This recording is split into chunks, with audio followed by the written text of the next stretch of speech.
If you've been trying to outthink your anxiety, replaying the same thoughts, searching for the perfect answer, telling yourself that once I figure this out, I'll be fine, yet you keep ending up back in the same loop, it's not because you're doing anything wrong. It's because you're trying to fight anxiety in your head. Most people think sitting with your anxiety means sitting with your thoughts, the what-ifs, the worst-case scenarios, the mental replays. But what actually helps is learning to sit with the physical feeling. Because the feeling in your body moves, it builds, it peaks, it passes. In this episode, I'm joined by Dr. Jenn Rapkin, a naturopathic doctor and somatic therapist, and we discuss why you can't outthink anxiety. I'm Nick Bracks, and this is Move Your Mind, where we help you change your life by changing your mind. And if you look fine on the outside, but you feel lost on the inside, you've come to the right place. This episode will change your life by changing what you do when anxiety hits, so you can stop trying to outthink it and finally move forward. Jen, from my understanding, anxiety starts in our mind, but you talk about how it lives in our body. Can you explain that? Sure, absolutely. So we tend as a society to go to our minds, right, for understanding and insight and wisdom, and not necessarily to our bodies. And one of the really cool things I find about feeling emotions, whether they're positive emotions or emotions that are yucky, like anxiety, is that our bodies are actually speaking to us. We feel anxiety in our body. And because of that, we can learn a lot from listening and hearing listening to and hearing our bodies.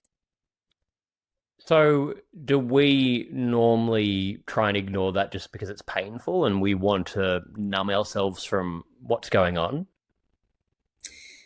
Yes, I think that we numb ourselves, and I talk about this in my book. We not only do we numb ourselves from the thoughts that we're having, right? Like we don't want to have the cyclical, worried, stressful, fearful thoughts, but we also numb ourselves, distract ourselves, and avoid the painful feelings within our body, right? So like the burning pit in our stomach of nervousness or anxiety, or a deep hole in our chest of grief, loss, pain. Yeah, and you're saying if we can really sit and feel that in our body, we can then process it and hopefully come out the other end. Because I guess like when you're going through it, you can normally identify, okay, or your mind's telling you that you can identify, I'm going through this grief or this anxiety because of X, and if only I could change X, but I don't have a solution. So even if I do sit in the discomfort, it's not really going to help because what I need is a solution to this problem and I don't have it Mhm. yet. So if I can just get that solution, and you get that, and I guess that's that cyclical thing. That's But it cyclical. seems the logic sort of telling you, no, like sitting in it's not going to do anything. I got to fix this. How do I fix it? Let's try and find a Right. solution. Right. Well, it's interesting because we use the term, and you just used the term sitting with our feelings or sitting with our anxiety, right? That's a very common term. But what that means to us on an intellectual, cognitive sort of level oftentimes doesn't make sense because, like you said, when we sit with our anxiety, we oftentimes are sitting with the story, the narrative, right? The thoughts, the words, and those cycle. There's not a resolution. Oftentimes, sometimes if we're lucky, we can find a cognitive resolution to our struggles, right? Like, but many times we're just in them.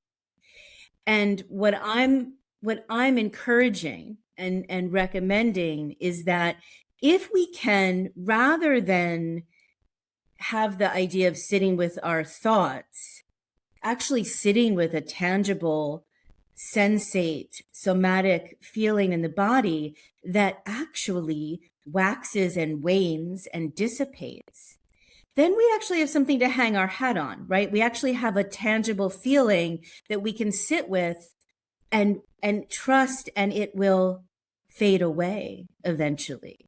Where sometimes the cyclic nature, the ruminating nature, the obsessive nature of our thoughts don't follow that pattern. Yeah, because like you're saying, a lot of it is a story that we're telling ourselves over and over again, and it might have been planted there when we were a kid, and because we've told ourselves that story so many times, we believe it, but it's most likely not actually based in reality. Yeah, absolutely. I sort of use the term our thoughts don't always have our back. And what I mean by that is exactly what you just said, is that oftentimes our thoughts in our mind tell us things that are not true, tell us things that are not helpful, tell us things that can derail us and can derail our day, right? So, like I said, we tend to go to the mind for insight and wisdom and guidance. And there's actually another place that we can go to for those things, and to pay attention to our bodies. Yeah, so actually the wisdom is in the body, in the having the intuition rather than trying to listen to logic. And is that what they mean when they're saying, and I think we all know that feeling when listen to your gut, because in your gut you pretty quickly know instinctively what you want to do, at least what feels right, but we can go against that all the time. We do go against it all the time because we don't trust it.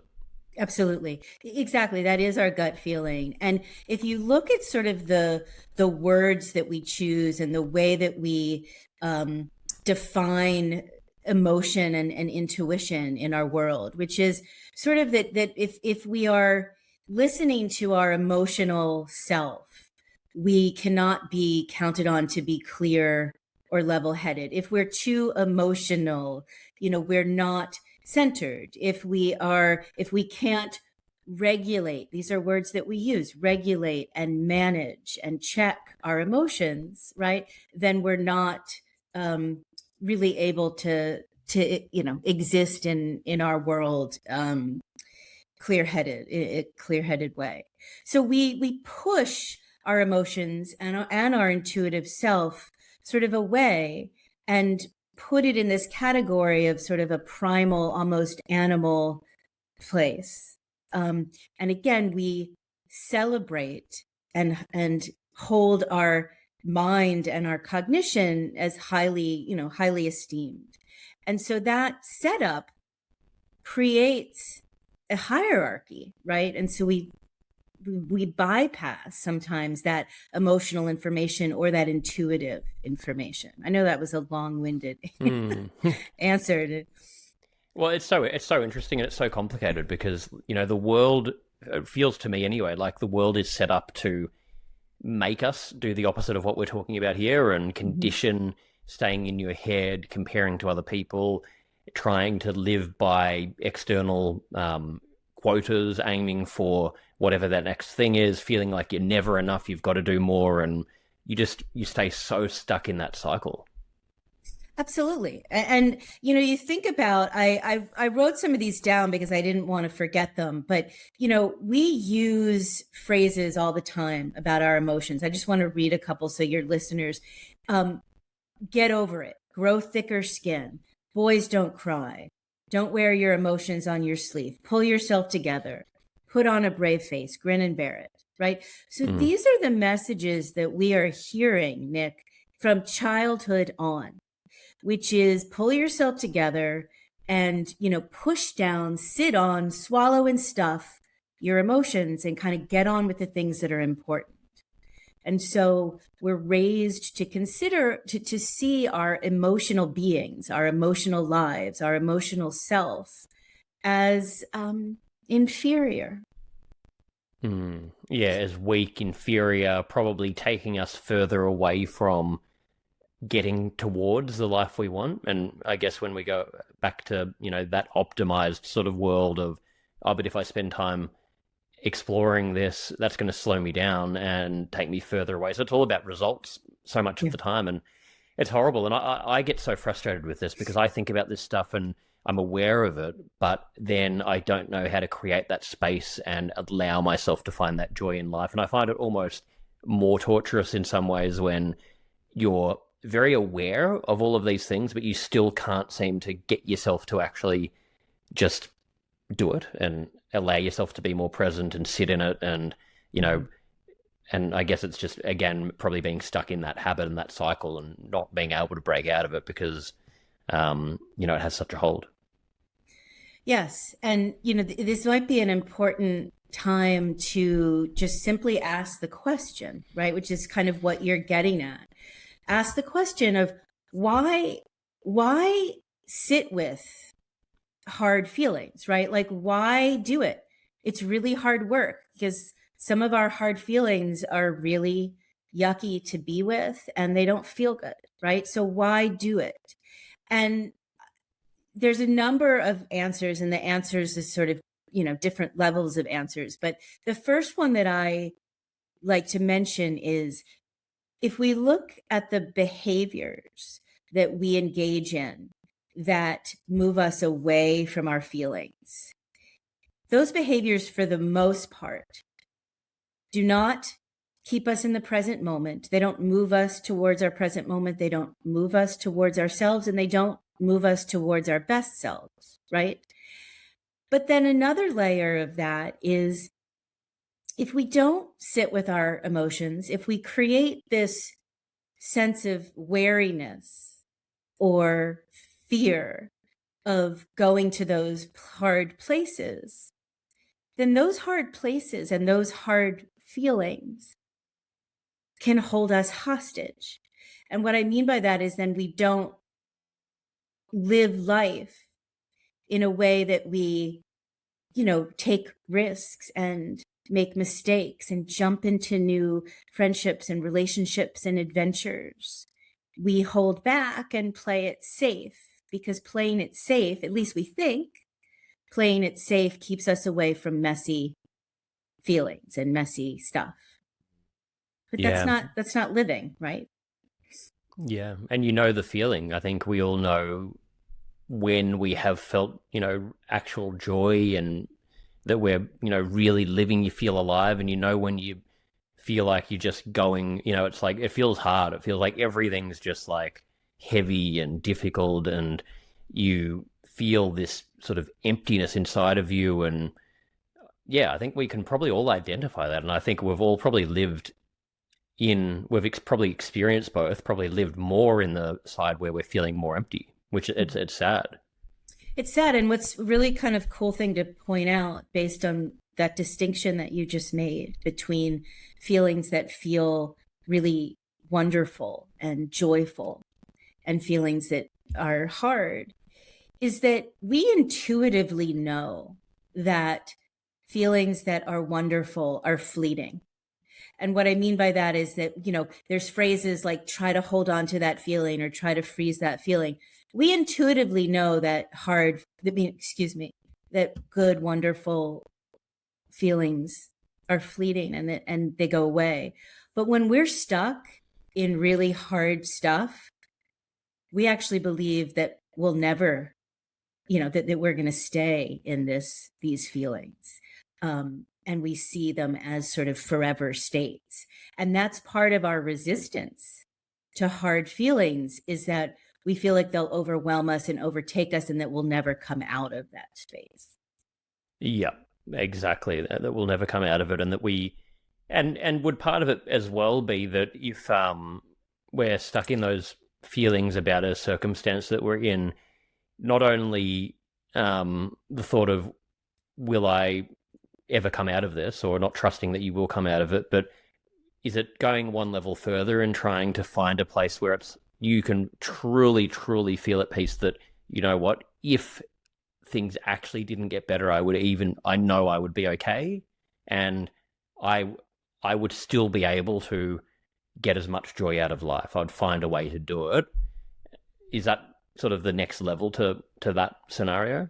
It is. And I'll just share with you, I had an experience this summer. I did a shaman's workshop, and on the second day of the workshop, one of the shamans said something that, like, you'll know it, like, it just pierced my soul. And he said, I'm paraphrasing it, but it was that life is not meant to be comfortable, or life is meant to be uncomfortable, right? And I think that, you know, a part of me, even though I do this work, a part of me still wishes that, or hopes that, life is full of joy, and sort of the end result is joy and peace and centeredness.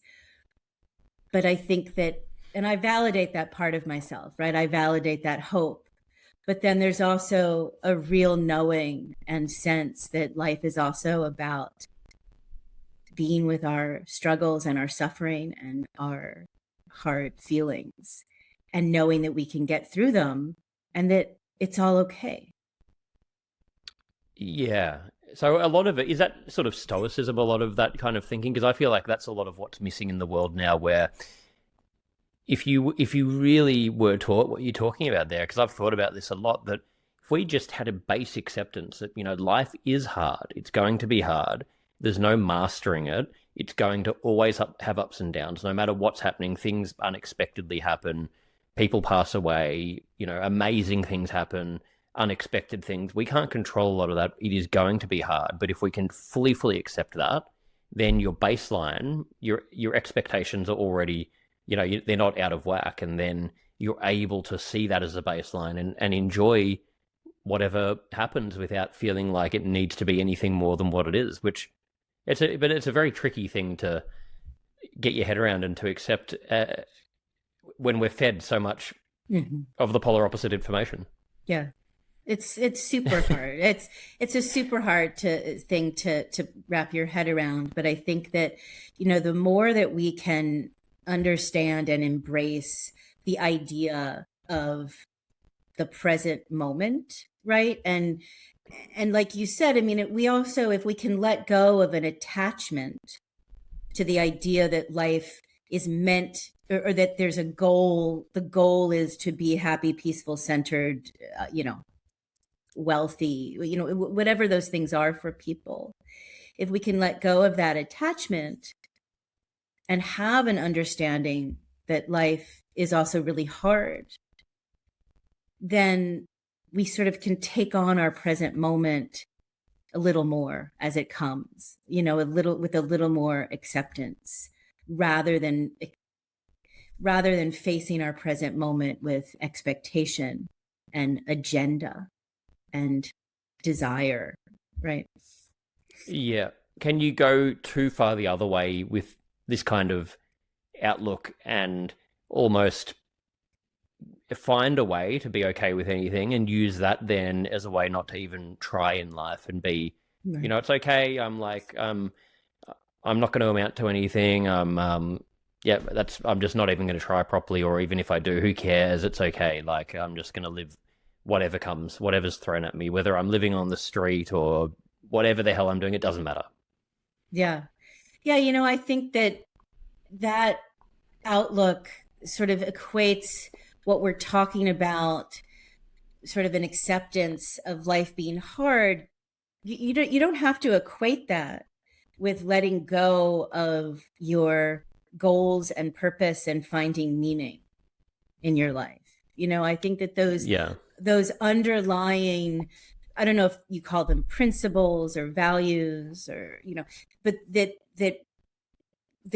we have a purpose and goal and to find meaning and connection in our life, and that those things will I don't know if I say outweigh, but they come to the surface, and that we don't have to just give up. Yeah. Well, I guess, yeah, can I share sort of from my own life? Yeah, I guess, yeah.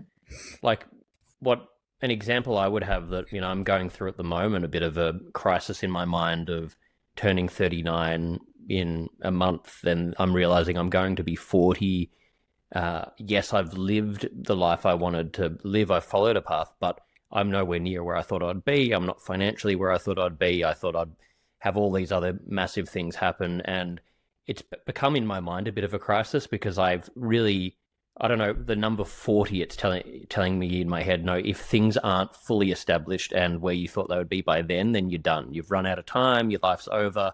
And what's really highlighted that, I've got a core group of friends. We all went to university together. It was a business entrepreneurship course, and we're all trying to start businesses, and they ended up doing a tech startup. I eventually found my sort of path in mental health awareness, public speaking, entertainment world, which is what I truly want to do. And I love doing that. But I've had a lot of conflict with doing it because of the difficulty of, the instability and not being able to find a way to get to where I wanted to be financially. And then I've had friends who recently exited this tech company. It sold for $250 million. Have all made big chunks of money. And my mind, it's this weird thing where I'm like, I don't regret the path I've gone down. I don't think I could have actually done anything else, because when I tried to, I became so depressed because I knew what I wanted to do. But then I'm looking at them thinking, what have I done? They're all set up now. I've completely fucked my life up. My friends have, this safety net now. And I know it's so irrational at the same time, because I look at it and I'm like, yeah, but I didn't want the life they had. I would have hated every step of it. I've observed that. I've been really proud and happy with what I have done myself. And I know even if I tried to do what they did, that's not my field. I wouldn't have done well. But so it's this thing that I get, I don't know. I don't know if I'm explaining it clearly enough, but I get caught in this thing and feelings of, huge grief. And it's just, so unpleasant, because I'm like, I just want to be able to embrace my own path and not have these feelings and thoughts coming up. If you're listening to this and you want to make a change in your life, but you don't know where to begin, I've created a free Move Your Mind masterclass that walks you through how to build sustainable habits and make change that really sticks.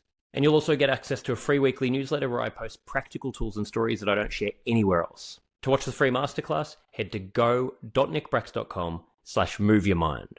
That's go.nickbracks.com/moveyourmind. You can also find the link in the show notes.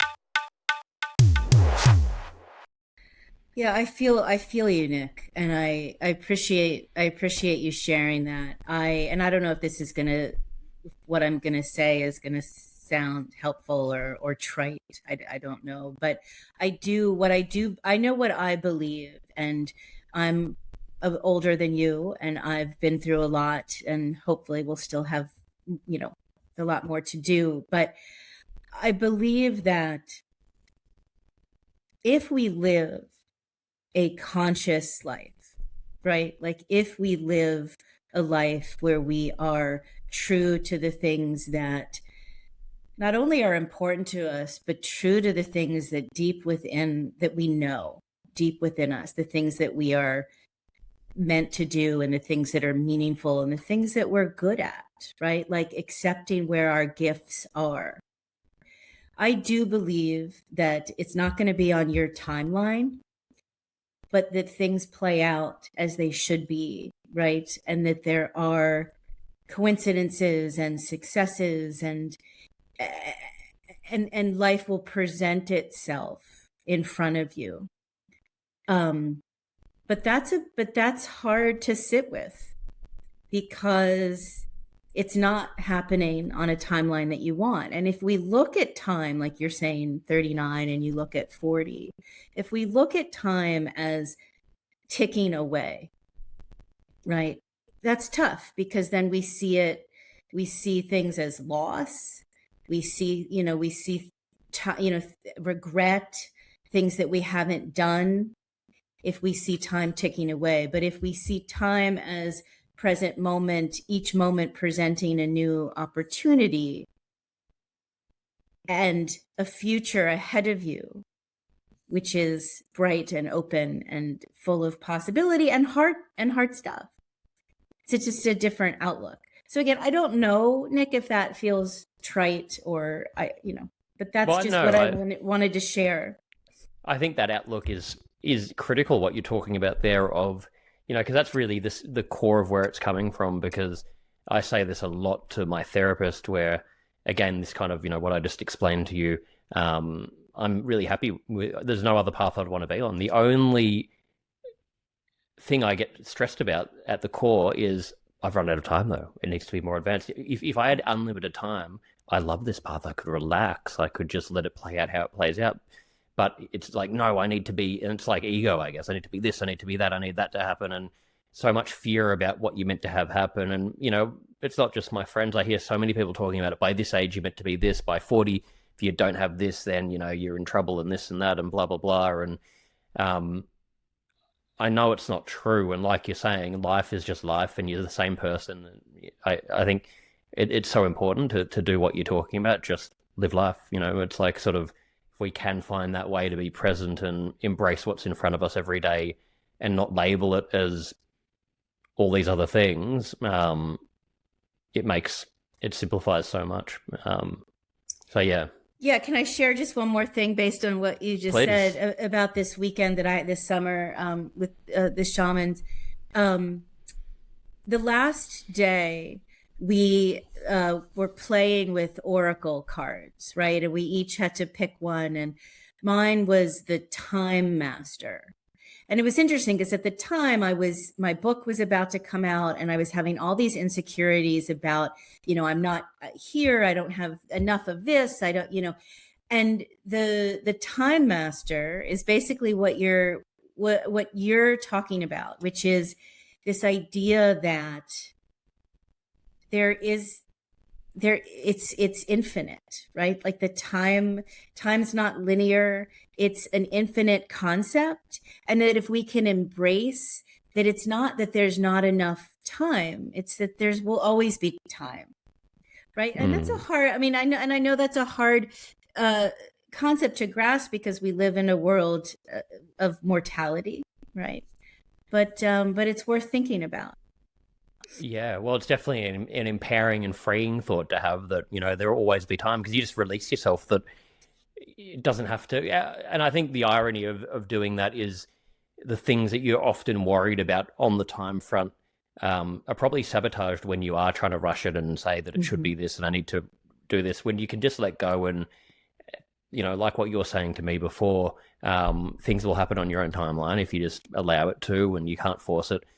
Normally that kind of thinking will actually lead to these things happening a lot faster, because you're then able to be more creative, you're more present, you're thinking clearly, you're doing things from the right place rather Mm-hmm. than self-sabotaging all the time. Yeah. And also like putting so much effort into it, right? Like I really like the idea because I've seen this play out in my own life. This when I tried really, really, really, really hard to do things or to get things done or to make things happen in my life, it didn't turn, they didn't happen, right? It didn't turn out. There's something about that effort and trying, but when I would sit back, doesn't mean that I'm not doing the work that I need to do and preparing and all of those things, but just trying less and having a little more ease in how I approach the things that I want in my life. I saw things were more fruitful for me. Yeah, just by detaching a little bit and allowing things to be. So Mm-hmm. trying without attachment and being okay with whatever comes from that. And is that where joy comes from as well? Because I know when I have done that, it does feel so much more enjoyable, because you're not labeling things to need to be anything. You can just, even things that aren't like the ideal things to be doing. It might be doing some sort of boring work task, but if you're just looking at it, that okay, like I'm gonna do this thing, and I'm not putting all these constraints on it. I've got no expectation. I'm just doing it. It became like, even those less enjoyable things become more enjoyable. Yeah. Yeah. And to bring it back a teeny bit to our discussion about feelings, is that another thing that I've seen in my life and seen with my work with my patients is that the more, Nick, that we can open ourselves up to really taking in those really cool moments, those really awesome moments, and really taking time to let that come in and welcome it in and let it stay a while. The more that we acknowledge sort of who we are and the things that we're doing in life, but also we're also more open to feeling the hard stuff too, right? We can take in and invite in some stuff that doesn't feel that great as well, because we're getting in the habit of stopping, pausing, and taking in a moment or an Yeah, experience. yeah, exactly. You're making the space for that. How much of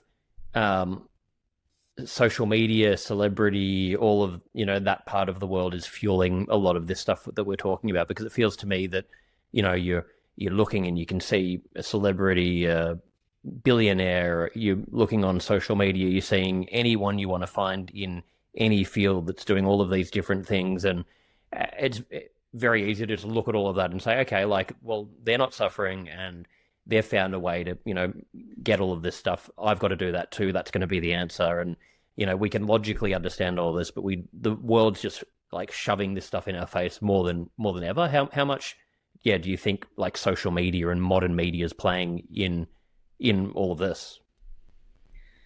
I think I think it plays an enormous role, and it speaks to the idea of how much time we spend on devices, how much time we spend distracted, looking at somebody else's life, right? And yeah, it's unhealthy. And I also don't want to come across, I'm not like wagging my finger like, oh, you spend too much time on, social media or whatever. I actually have an enormous amount of compassion and empathy for the predicament that we find ourselves in, right?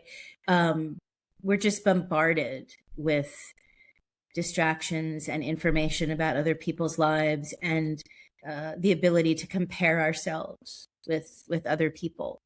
And I think it just speaks to the importance of what you and I are discussing, right? Like these ideas that aren't that complicated, these ideas of moving closer to ourselves, right? By staying in the present moment and understanding our purpose and goals and the things that are important to us. These aren't hard topics. They're just not talked about, and they're just not prioritized in our very material celebrity world that we live in.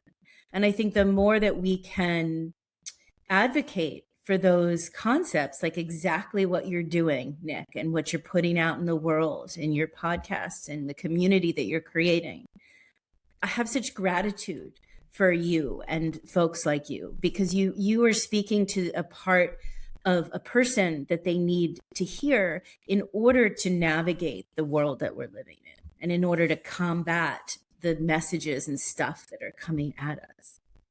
Yeah, I appreciate it. Well, I feel like we need as many people as we can, like yourself, and doing this work, talking about this stuff, because at least then we can try and use, with a podcast, you can use social media for at least getting some hopefully more positive messages out there, because there's just so much noise everywhere. But yeah, it's very needed. How does it scare you looking at the younger generations and where that's heading? What's going to happen to them? They're growing up with the screen in their face. Like, does that worry you where that's all heading? Yeah, it worries me. It worries me enormously. I have two high school. Both my kids are in high school, and yeah, we are not. So I'm from a generation where we used to have these little gems, these little moments of, sitting on the subway or the bus, standing in the grocery store line to check out, or sitting in a doctor's office where we didn't have anything else to do with ourselves, right?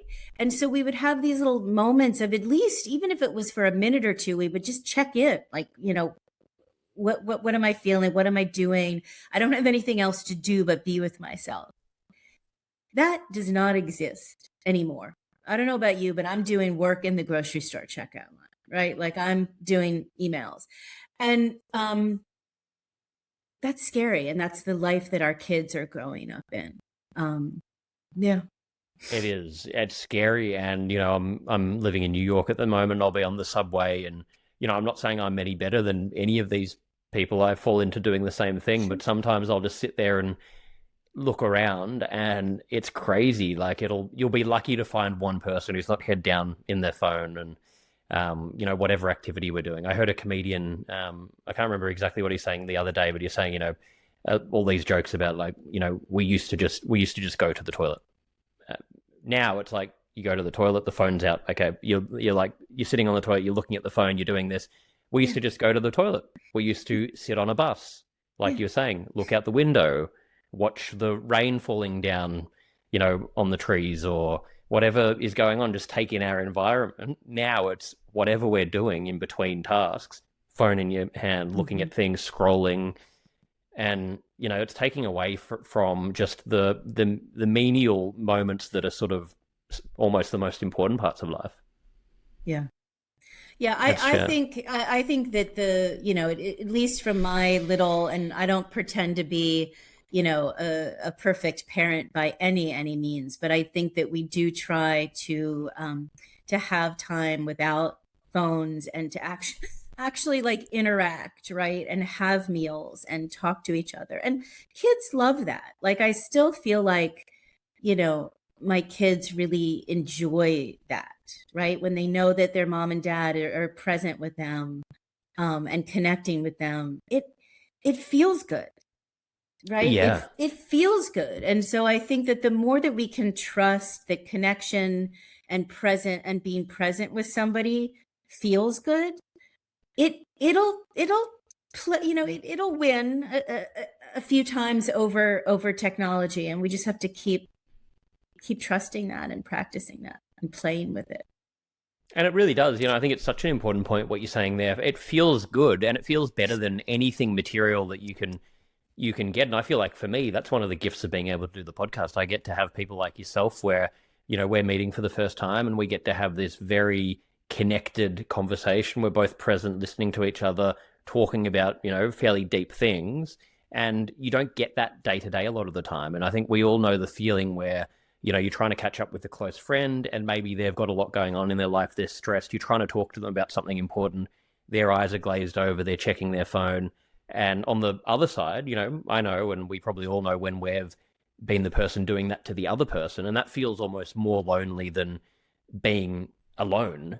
But we also know when you are catching up with, someone close to you or even a stranger, and you're really in the moment, listening to each other, being open, being vulnerable, there's probably no better feeling in the world. And that's available to all of us. It's available to all of us. I love it. I love the way you said it. I love the way you said it because it is so true. It's so true. Yeah. We need to make the most of it. So what got you into this line of work? What attracted you to it? Have you got sort of your own story and journey of why you went down this path? So I was born, and I talk about this in my book. It was born somebody, and I still am, somebody who feels emotions really powerfully in the body. And my parents, while they were super loving people, had an interesting kind of perspective where they didn't believe that young people should be exposed to hard stuff, like hard topics, hard conversations. And as a result, I didn't see my parents like having hard conversations with each other. I didn't see them managing hard emotions. They would turn off, television or the radio when hard news, tough stuff was going on. And so as a result, I didn't have a model for it. And I didn't know what to do with hard stuff. And so I became quite an expert at kind of numbing and avoiding and distracting myself. And so it was that awareness that led me sort of into this world. And I will also share with you, I have OCD. And so my mind was so complex and so crowded as an adolescent and young adult that I was desperate. There were moments in my life where I was desperate to find out who I was apart from that busyness, and just like obsessive, intrusive thoughts. And that led me to the body. I was a dancer and, was always exploring body work as a way, Nick, to figure out who I was apart from that. I love that. Yeah, I feel like the people who, make the most impact in any of these spaces have almost all of the time, gone down that path because they were trying to discover this first of all in themselves, because, that's how better can you understand it? I think you're going to learn so much more from that than any other way. And you almost have to, like you're saying, you had that awareness, and then you also had that feeling of, okay, I need to do something to get more into my body, because I know I can feel, and I can sort of see what's going on, but I don't know how to change it. So you sort of have no choice. You've got to find ways to get through it, and then you come out the other end, and you can actually share and help change other people's lives. So I think that's, yeah, it's so important. Yeah. Yeah. Yeah, and I think too, like I also believe that people come into your lives for a particular reason. And when I started my private practice as a naturopathic physician, I had patients coming to me with sort of similar experiences in life that they were numbers and, you know, folks that were struggling to feel themselves and to feel their tough feelings. And so it really did lead me in a direction, yeah, to try to understand it. Yeah. And was there relief to you? Because I know for when you with the OCD, I know for myself, similar sort of path of sort of OCD, ADHD, and saw, I've seen so many therapists. I had sort of awareness of, okay, something doesn't feel right. I'm doing all of these things to try and work on myself, to try and self-improve, but something still felt off. And when I was finally actually diagnosed with ADHD, it was the biggest relief, because I was like, okay, fuck, like I can actually, this is a tangible thing. There's a reason. I can see what it is. Now I can actually, like, more concretely try and work out how to work through this and how to manage it better. But it can be so frustrating when something's off, but you can't even put a label to it. Yeah. Yeah. I mean, so I grew up in the 80s, and 70s and 80s.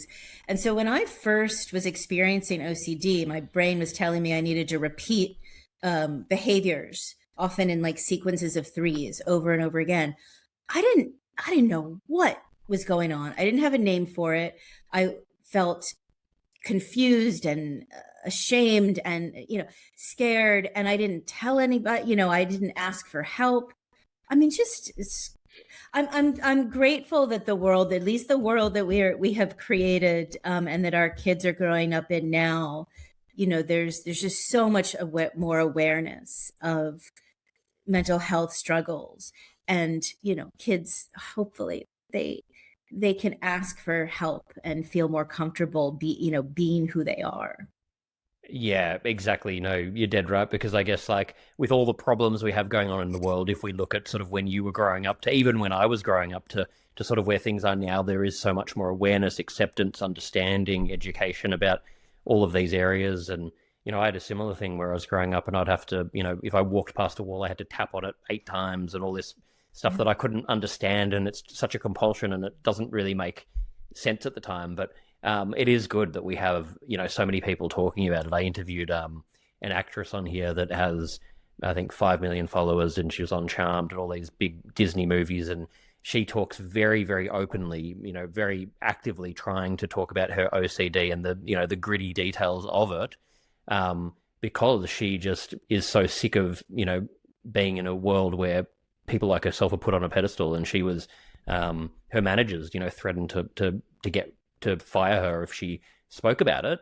And I think it's just so admirable when we've got people like that using their platforms in that way, because I think there's too many people that have, power, have a platform, have an audience, and are not using it to try and, actually help people grow and understand in these different areas. So, I think it's refreshing that the world has at least grown a lot in this area. Oh, absolutely. And I'm grateful for that actress. OCD in particular is woefully misunderstood and oftentimes trivialized as, like, kind of like a compulsive neatness. And I mean, it can systematically take away all aspects of somebody's life. It can be incapacitating. And yeah, bringing awareness to OCD and to ADHD and all these is just, it's so powerful and it's so important. Yeah, exactly. And because she was talking about how, how the intrusive thoughts could be, about harming people close to her, things that Yeah. you would feel it's scary to talk about. That's why I thought it was so great again that we've got people like her talking about that, because that's really terrifying to, you know, there can be a lot of shame associated with it, that you're having these thoughts, but talking about it is, the only way to start the process, because otherwise you're going to just bottle it up and tell yourself there's something broken and wrong with you. You can't really start dealing with it until you do that. And I'm sure, I know that would have helped people. I know what you do, what any of us in this area, because I just know personally from the work I do, there's just been too many times to count where I've heard from people. I've done a talk, I've done a podcast, and you've heard from someone that has heard something's connected. They've never felt like it was okay to accept this in themselves. They go and get help, and it, is a catalyst for them to change their life. So I think we can easily forget how many people are suffering in silence, even though we have so much more, awareness out there. You are 100% right. 100%. Yeah. Yeah. Can you tell me a bit about your book? Yeah, sure. So I have written a book. It's called The Feeling Muscle: How Felt Emotion Can Help You Sit With and Outlast Hard Feelings. And it's written in a very relatable, accessible way, but it is an introduction to sort of body-centered ideas, somatic ideas. So how do we begin to get more in touch with our bodies and our feelings through mindfulness and guided imagery and journaling, writing prompts? There's lots of exercises, but also a lot of stories, my patient stories, my personal stories about how connecting to our bodies and being able to feel our experience of emotion can help us be more open to sitting with and staying with and outlasting tough stuff. And I want to say, and my book can be gotten on Amazon. It's paperback and an ebook, Barnes and Noble and Kindle. But I do want to say one more, if I may, one more thing about feeling hard feelings is that I talked about how hard feelings can hold us hostage. But a really important thing to understand is that our feelings, when we don't feel them and express them and let them breathe and move through us, they hold the people we love hostage. And what I mean by that is hard stuff can come out. It can come out unexpectedly and forcefully, intensely, at the people that we love, the people that we are close to, and the people that live with us. And that's not fair. If we don't want to feel our hard feelings, why would anybody else want to? And so another reason, just kind of revisiting that initial question that I brought up, why feel hard feelings, is that we also release the hold that our feelings have on ourselves, but also the people that we love. Yeah, I think that is, such an important point, because when we're stuck in that, even if we have the intention of wanting to be there and hold space for other people, you almost can't, because it's like you just can't get enough oxygen.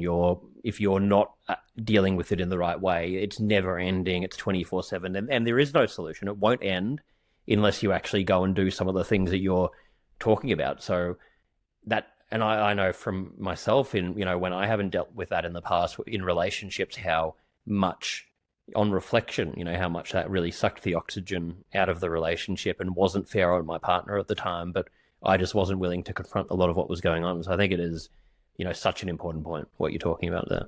Yeah. Yeah. And you mentioned the book and everything else, so we'll have all of the links in the show notes for anyone wanting to check out your work, to get the book and everything else. On a final note on that, what would you say to anyone that is listening and, really resonating with what we're talking about here, about being stuck in that? They want to make the change, they're suffering, but they just don't know how to, sort of like what I was talking about in my own experience, where you can be aware of it, but you don't feel like it's actually achievable to make that change. What would be sort of a first tangible step they could do? Yeah, I love that question, and tangible is important. And how I would answer that is, the first step, if you're sort of interested in being more present and open to your emotional self, is to take some moments in your life and pause and take in feelings, whether they're great, awesome, a compliment, right? Somebody giving you warmth and respect, or hard stuff. To stop and see if you can, this may sound strange, but see if you can welcome a feeling inside your body, almost as if you're shaking its hand. Like shake the hand of a feeling, whether it feels good or yucky. Shake the hand of that feeling and invite it in to just stay a few minutes if you can, if you have the time, and see what comes. There's no right or wrong, right? There's no good, bad, right or wrong. It's just you playing with that idea of inviting a feeling in and inviting it to stay a while and just see what happens. I love that. Yeah, and it's something you could experiment even for a couple of minutes a day. It's not really. And I think I think the tangible thing, because exercise is such a huge part of my life, and I talk about that all the time because that's very tangible. It's clear. People know what to do. So if we can look at it in that way and make a routine where it's like, okay, part of my daily exercise routine is I'm going to do my emotional exercises where I try and do for just 2 minutes what you said, and then you can build on that. It makes such a difference. But when people don't see physically or tangibly what to do, we often just don't do it. We sort of yeah, it's hard to stick to. And my book will help people sort of begin to create a vocabulary for what they're feeling in their body, right? So I talk about inviting a feeling in, but we can go deeper into that and explore like because our feelings are really unique to and they're rich and they're complex, and they have a location and a density and an intensity within us. And so my book helps people really like begin to give yourself permission not only to feel what's going on inside, but to give it a voice. And it's cool stuff. It's good stuff. I love that. And final question on this, would you say like immersion therapy is a big part of this? Because again, if I go to an example from my own life, probably the biggest one I sort of always look back on and talk about is when I first got into public speaking. I was at the time cripplingly shy. I had no self-esteem. I couldn't, look someone in the eyes and have a conversation. I was in a course at university where we had to do, it was a business entrepreneurship course, and it was small group of people, and each talk would be in front of like 5-10 people. We had to do 15 of them in the first semester, and it was literally my worst fear in the world. So I was about to pull out of the course and all these different things, and I eventually stuck to doing it. I'd be like literally vomiting before I'd go and do it, and I'd be standing, reading off a sheet of paper, mumbling, trembling, may as well have been speaking a different language, and did a pretty shocking job and had to keep doing them over and over again. But the process taught me that even though my mind was saying, if you do a bad job, all these negative things will happen, nothing bad happened. So eventually, by the end of it, I was like, okay, even if my mind tells me that stuff, I don't really care. Okay, I feel this emotion, but I actually know now. I trust that it's going to be fine. I know it will be. Actually, I've got the data. And then that actually became my career after that. So it was like this crazy thing. And that's been, for me, probably the most powerful lesson I've ever had in my life, because you can then tell yourself that you don't have to believe all of these, stories that your mind tells you. Yeah, there's the in the treatment of OCD and anxiety disorders, there is, and I'm going to oversimplify it, but there's the idea of exposures, right? So you face your fears, you face the things that you don't want to feel and you're avoiding. And I think that's similar to what you're saying about immersion, like exposing ourselves and just doing things over and over again. It's amazing what comes of that, because like you said, we gain lived experience, we gain trust and knowing that we can do this. We can do hard things. We can do things that scare us. We can do things that we think we can't do, and we do them. And so much comes from that. So just a big yes to everything that you're saying, sharing. Great. Immersion therapy. Well, I've got a couple of closing questions for you. If you could go back in time and give one piece of advice to your 18-year-old self, what would that be? Oh, that's a great question. That is a great question. I think that maybe it's because we were just talking about it, but I think that one of the things I wish that I knew back then was that I could do a lot of, that I could do a lot of hard things, like speaking in front of people and taking risks, that I could do those things that I didn't think I could do. Like if I could go back and just tell my younger self, like, there's so much that you can do. There's a lot of things that you're really good at, and just find those things and believe in yourself. I love that. Yeah. So you might have, reminding yourself things that you find out later on. I'd probably do the same, because it is funny that we tell ourselves we can't do so many things that we, for no reason, we can. So yeah, I love that.